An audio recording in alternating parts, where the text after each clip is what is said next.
andray fitenenana kely ako a mikasika ny fiarahanay sy Timothy. Mpampianatra ako a dia natsony Serafina mpampianatra ary dia noraisiko tamin'izany a Timothy tany amin'ny taona 20 izy moa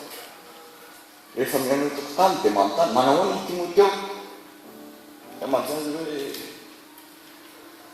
feno azy ho any klasy satria Timothy a olona mizara fahalalana ary ireo ankizy osaosy eo akaikiny eo a dia abe taona visita teo rina dia tafaraka izay ary dia niaraka teny amin'ny université izy nampiarahany tamin'izany a ny fianarana azy mahay manala loatra ny zavatra omena azy Timothy nandray fianarana soa tamin'ireo ray aman-dreny izy ary dia nizara tsy misy tsy nalala azy a ny teo amin'ny toerana misy anay teo katapaka araky ny teny tafely teo hoe nanana anaram-bositra izy raha tia mampahalalana ny olona teo katapaka azy vao tonga tao aminay Timothy a dia feno azy soa taminay raha nantany vatika aho tandroany maray inona moa ny tadidinao ny any Timothy zaho kosa izy sy gaga fa ohatran'ny tsy vahiny azaiko tsy vahiny a teo aminy dia nanjary ny fifandraisana lalina isy ran'Andriamanitra natika ny fianarana izy tsotra ny tovolahy manampy manodidina izy ary na dia efa lasa tany Etazonia raha ny tenany a dia efa vahihany izay rehefa tonga avy any Etazonia izy dia miantso ndora zenina zay moa fetsony a ndora patron ndraindray tsy tiaraka ifety mario tsara fa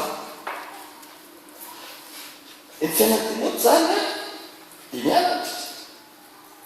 dia rehefa vita ny fianarany a eny amin'ny toerany ianarany dia mody izy a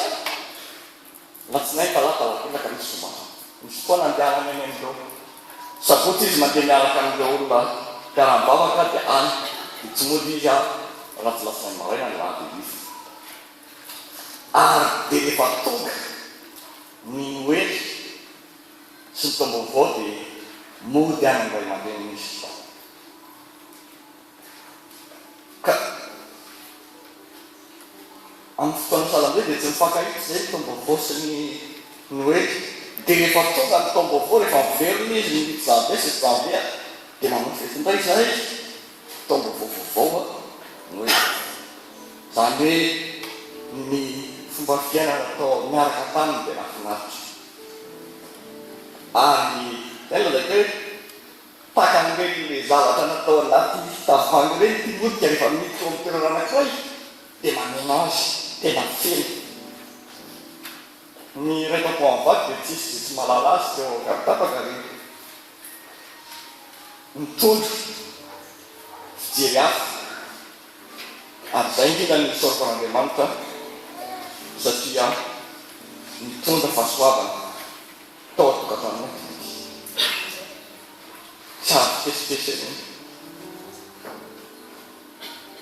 ary dia mampaheritsika rehetra fa mandalo ihany kanefa ny fahasoavana netiny a dia mipetraka zavatra vitsivitsy zay ny maliako farany dia toy ny rehefa mandeha miasa izy satria vita ny asa nataony tonga ao tany dia miresaka ahoana ny amin'ity ahoana ny amin'izao dia mifampiresaka koa zay mifampitondra salamikorahala zao nisy Timothy zao fanaovana an'io zalala amin'izay dia mifandaninao zay dia niasa izy dia mifampiantso tamin'izany mbola tsy misy ny atao hoe